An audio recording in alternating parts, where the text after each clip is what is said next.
증시 대담 시간입니다. 간밤에 미증시는 물가 지표 충격으로 좀 하락세를 보였습니다. 그리고 간밤에는 우리나라 총선 결과 개표가 빠르게 진행되면서 결과치가 나온 상황이고요. 실적 시즌까지 시작이 됐습니다. 여러 가지 챙겨야 될 게 많기 때문에 이분 모시고 현 시점에서의 전략 챙겨보도록 하겠습니다. 정다운 이베스터 투자증권 투자전략팀 수석연구원 나와 있습니다. 안녕하세요. 네, 안녕하십니까. 고용 지표에서도 조금 미국 경제가 워낙 좋다 이런 얘기들이 나왔는데 물가도 간밤에 예상보다 높았습니다. 충격적이다라고 표현도 하시던데 일단은 금리가 너무 올라서 그런 것 같고요. CPI 데이터에서 우리가 좀 주목해야 될 포인트들이 좀 있을 것 같거든요. 어떤 게 있을까요? 네, CPI 데이터가 예상치를 좀 상회하는 모습을 보였습니다. 헤드라인이든 코어든 혹은 슈퍼코어라고 얘기하는 부분이든 다들 생각보다는 좀 높은 모습을 보였다라는 측면에서 말씀하신 것처럼 미 국채 금리가 급등하는 양상을 보였고 달러 인덱스도 따라서 올라가는 모습을 보였습니다. 주식시장은 3대 지수가 대부분 1% 정도를 하락하는 모습을 보였는데 그런 상황 속에서도 업종별로 살펴보면은 부동산 같은 금리에 취약한 업종들이 크게 많이 하락하는 중소형주가 많이 하락하는 좀 그런 모습을 보였다라고 보시면 될 것 같고 특징적이었던 것은 이런 상황 속에서 반도체가 유의하게 하락하지 않은 업종 중에 하나입니다. 나머지 하나는 에너지 업종인데 이제 유가가 강세를 보이다 보니까 에너지 업종이 소폭 상승하는 모습을 보였다라고 보시면 될 것 같고요. 반도체가 좀 하락하지 않았다라는 측면에 조금은 주목할 필요가 있지 않나라고 생각을 하는 게 반도체 같은 업종 역시도 고밸류를 받는 성장주인데 그 이상의 성장 기대를 가지고 있기 때문에 주가 하락 시에 저가 매수하려고 하는 수급적인 움직임이 좀 포착이 된 게 아닌가라고 좀 생각을 하기 때문에 이 부분에 좀 주목을 해야 되지 않나라고 생각을 하고 있고 인플레이션 데이터에서 좀 주목해야 될 부분은 여전히 서비스 부분이 좀 문제였습니다. 이를테면 음식 서비스라든지 아니면은 운송 서비스라든지 이런 것들이 좀 가파르게 올라가고 거기에 더불어서 주거비는 하락하지 않는 모습 때문에 좀 문제가 좀 있었다라고 보여지는데 이 부분이 추후에 어떻게 좀 바뀌어 나갈지 좀 체크를 해봐야 되지 않나라고 생각을 하고 있습니다. 네.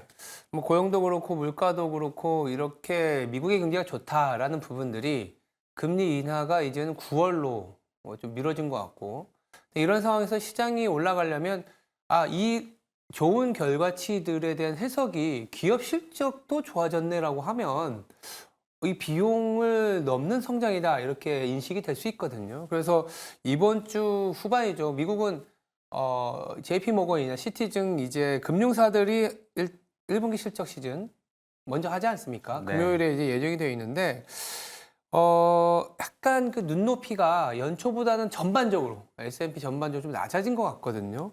지금 미국 실적 시즌에서 바라보는 포인트 그리고 은행주들의 실적도 좀 어떨지 챙겨봐야 될 것 같습니다. 어떻게 보세요?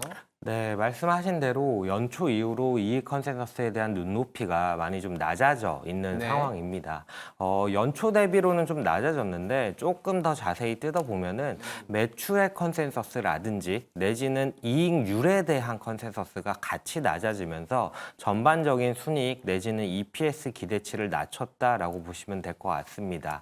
이런 부분을 어떻게 좀 바라볼 것이냐라고 했을 때 일단은 매출 단이라고 한다면은 수요 환경을 조금은 대변한다라고 좀 말씀을 드릴 수가 있을 것 같고 이익률에 대한 부분은 이 부분은 약간은 비용적인 문제들 원자재 가격이 상승한다든지 이런 부분들 때문에 비용이 좀 낮아지지 않는 모습들이 확인이 되는 게 아닌가라고 생각을 하고 있고요. 다만 연초 대비로는 실적 컨센서스가 낮아졌는데 3월 들어서 2월 말 이후로 좀 살펴보면은 컨센서스가 그래도 좀 소폭 반등하는 모습들이 나타나고 있다라고 좀 보시면 될 것 같습니다. 아쉬운 부분은 여전히 매출 컨센서스가 조금은 부진한 모습을 이어가는 가운데 이익률 단이 생각보다는 나아지는 모습들이 나타나고 있습니다. 업종별로 보면은 에너지가 아무래도 유가가 가파르게 상승하다 보니까 컨센서스가 올라가는 모습을 보였고요. 더불어서 반도체는 여전히 좋은 모습을 보였었는데 3월 들어서도 반등폭을 좀 더 확대해 나가는 모습을 보였다라는 점 체크해 주시면 좋을 것 같고 IT 하드웨어는 애플 같은 업종들, 종목들이 좀 포함이 되어 있는데 이런 부분들은 잘 아시겠지만은 연초 이후로 꾸준히 좀 컨센서스가 안 좋은 상황이다라고 보시면 될 것 같고 더불어서 자동차 역시도 하향 조정이 지속되는 모습 그리고 은행 같은 업종도 최근 들어서 약간의 눈높이가 낮아진 모습입니다. 말씀하신 대로 금요일부터 이제 JP모건이라든지 시티뱅크 내지는 웰스파고 같은 빅뱅크들이 실적 발표를 시작을 하게 됩니다. 말씀드렸던 대로 컨센서스가 조금은 안 좋은 모습인데 세부적으로 살펴보다 보면은 금리가 올라서다 보니까 이자 수익 같은 경우는 기대치가 약간은 높아지는 모습이었고 비이자 수익 쪽이 생각보다는 좀 부진한 모습이었다라고 보시면 될 것 같고 또 한 가지 주목해 볼 만한 부분은 부채 그러니까 대출 자산에 대한 대손 충당금에 대한 예상치가 있는데 이 부분이 좀 올라서고 있습니다. 아시겠지만은 경제 지표로 봤을 때 미국 경제가 견고하다라는 얘기는 하지만 밑단에 있어서는 경기의 위험성들이 조금은 나타나고 있다라는 얘기들이 좀 나오고 있고 그때 대표적으로 나타나는 것들이 대출에 대한 연체율에 대한 부분인데 이것과 관련해서 대손 충당금을 좀 더 많이 쌓아나갈 걸로 예상을 하고 있어서 이 부분 역시도 거시적인 매크로 환경으로 볼 때 어떤 정도로 올라설지 혹은 생각보단 낮을지 이런 부분들을 좀 중점적으로 체크해야 되지 않나라고 좀 보여집니다. 이번 주 후반에 금융주들 미국 같은 경우에는 또 이제 약간 대손이 올라오는 부분들도 좀 챙겨보고 그게 크지 않다라고 하면 미국 경제가 나쁘지 않다 이렇게 좀 기초 체력이 이렇게 해석할 수 있을 것 같습니다.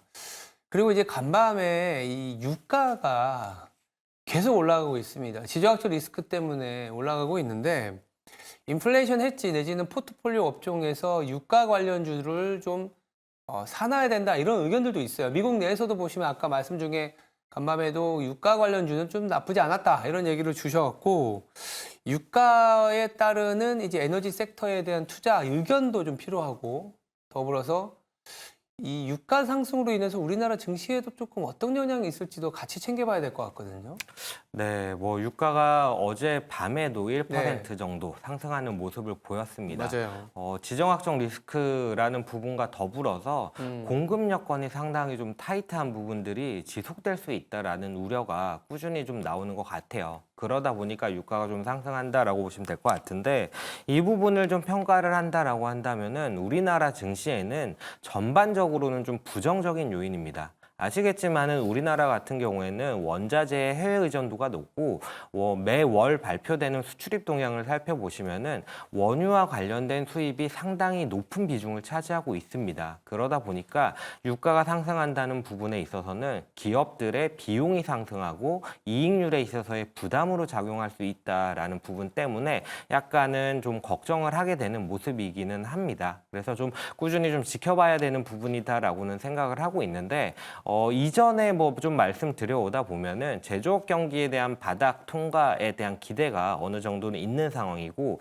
실적단에서는 턴어라운드 기대가 좀 유지되고 있는 상황입니다. 그러다 보니까 과연 제조업 경기 반등이라든지 이런 부분들을 비용 상승을 어떻게 좀 상쇄해 나갈 수 있을지를 좀 체크를 해봐야 된다라고 좀 말씀을 드릴 수가 있을 것 같고 유가 관련해서 우리나라에 그래서 수혜가 있을 수 있는 업종이 뭐가 있냐라고 했을 때 사실 좀 상당히 찾기가 어렵습니다. 그렇죠. 예, 뭐 언급이 되고 있는 업종들로 살펴보면은 이제 중동 쪽에 이제 수주를 받을 수 있는 건설사들 내지는 아니면은 정유업종 이런 종목들이 있는데 건설사에 대해서는 유가가 높을 때 발주가 많이 나오고 수주를 좀 올릴 수 있다라는 기대가 좀 반영이 되기는 하는데 지금 상황에서는 어쨌든 총선이 끝난 이후에 부동산 PF 이슈들을 조금은 지켜봐야 되는 상황이기 때문에 고른다라고 한다면은 그래도 유가 상승에 따라서 정제 마진이 같이 올라서고 있는 정유 쪽이 차라리 낫지 않나 이렇게 좀 보여집니다.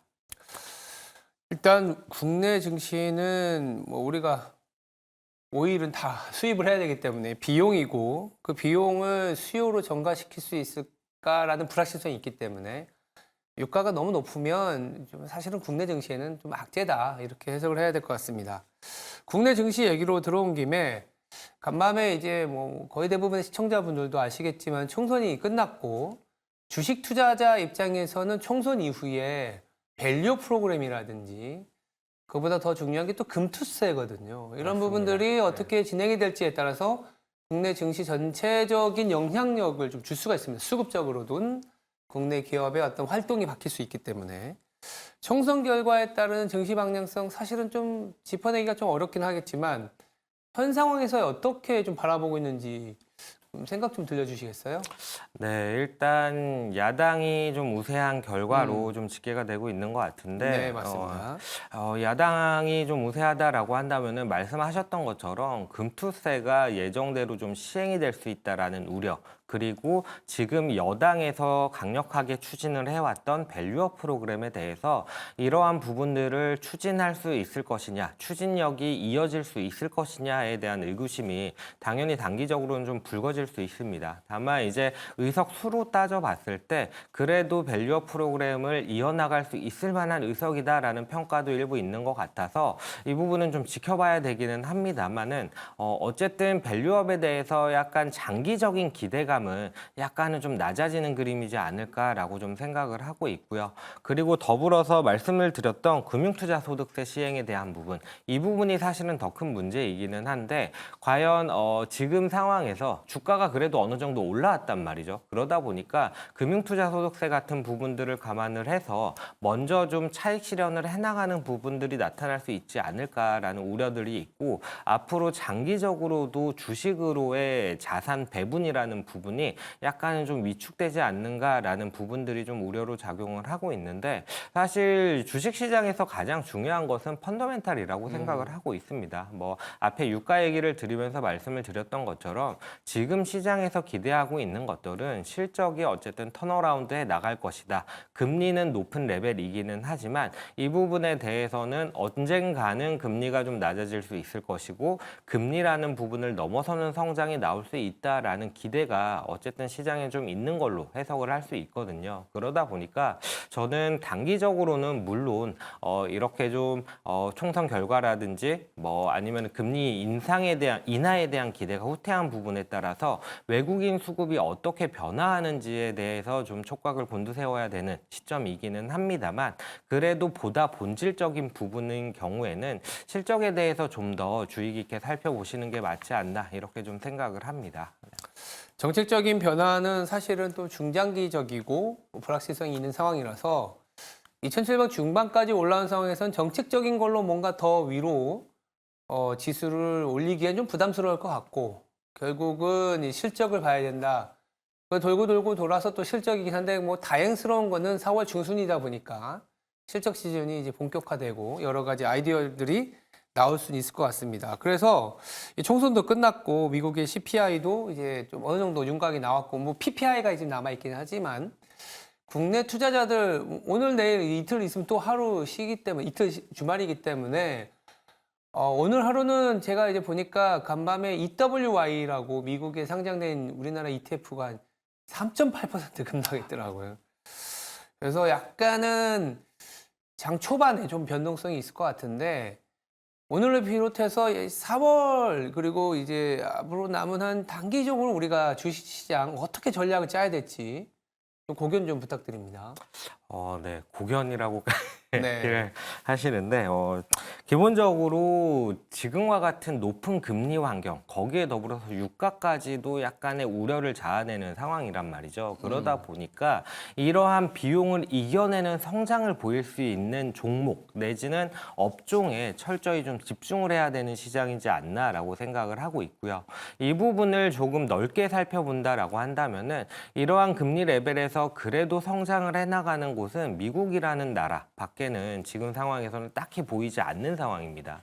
그러다 보니까 업종이라든지 뭐 국가라든지 저점 통과에 대한 얘기는 어느 정도 나오고 있는 상황입니다만 그래서 반등에 대한 가시성이 높으냐라고 했을 때 이런 부분들을 조금은 의구심 섞인 시선으로 시장에서 좀 바라보고 있는 거거든요. 그러다 보니까 지금처럼 비용이 더 올라설 수 있다라는 우려가 있다라고 한다면은 저는 철저히 좀 집중적인 접근 방식, 그러니까 소수의 압축 포트폴리오 같은 접근 방식이 맞지 않나라고 생각을 하고 있고, 말씀드렸던 미국의 성장을 좀 향유할 수 있는 업종 내지는 종목에 집중을 하자라고 말씀을 드리는 거고, 그런 업종들이 이제 반도체라든지 아니면은 최근에 중국이 아닌 미국으로의 수출이 주목을 받고 있는 화장품이라든지 아니면은 건설기계 쪽이라든지 이런 쪽이 그래도 좀 낫지 않나 생각을 합니다. 물론 이런 업종들도 주가가 하락할 수는 있습니다. 근데 하락했을 때 그래도 하락한 가격에서